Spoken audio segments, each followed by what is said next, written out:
उधर निजामाबाद रुकने पार्लियामेंट कविता ने कहा कि कांग्रेस पार्टी गल्फ मजदूरों के मसाइल पर मगरमच्छ के आंसू बहा रही है। कांग्रेस ने अपने 10 साल दौरे इख्तिदार के दौरान गल्फ में काम करने वाले मजदूरों के लिए सिर्फ 6 करोड़ रुपए ही खर्च किए थे, जबकि टीआरएस हुकूमत ने गल्फ मजदूरों की फलाह बहबूद के लिए 100 करोड़ रुपए खर्च कर चुकी है। अब तक 1200 से ज्यादा गल्फ में परेशान हाल मजदूरों को टीआरएस पार्टी ने अपने आबाई मकाम पर लाकर इन्हें रोजगार फराहम किया है।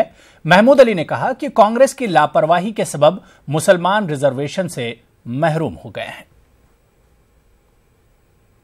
67 ఏళ్ల పరిపాలనలో 50 ఏళ్లు కాంగ్రెస్ 17 ఏళ్లు టీడీపీ పరిపాలిస్తే ఈ రాష్ట్రాన్ని తెలంగాణ ప్రాంతాన్ని మనకు మిగిలింది ఏంటంటే బొంబాయి దుబాయ్ బొగ్గుబాయ్ అని మనం చెప్పుకున్నాం। గల్ఫ్కు తెలంగాణ బిడ్డలు వలస వెళ్ళడానికి ప్రధాన కారణమే కాంగ్రెస్ పార్టీ।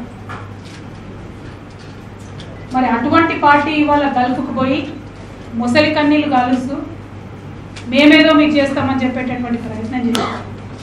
50 ఏళ్ల వాళ్ళ పాలనలో గల్ఫ్ బాట పడినటువంటి కార్మికులకు ఏమీ కూడా చేయలేదు।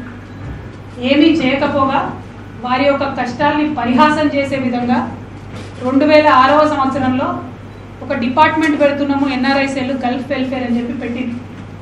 2006వ సంవత్సరంలో పెట్టినటువంటి ఆ డిపార్ట్మెంట్ 2006 నుంచి 2011 వరకు 5 సంవత్సరాలు ఒక్క నయా పైసా బడ్జెట్ లేకుండా దాన్ని పెట్టడం జరిగింది।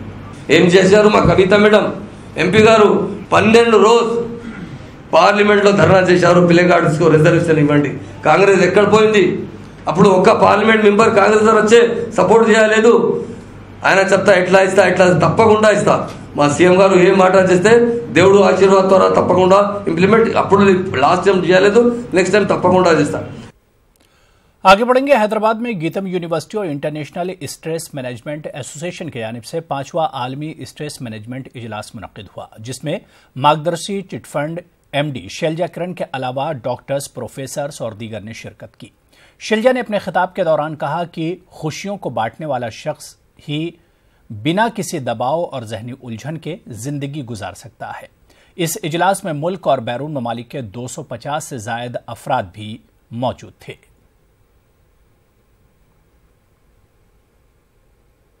No matter how stressful our life seems, there are steps one can take to relieve the pressure and regain control. If you're living with high levels of stress, you're putting your entire life at risk.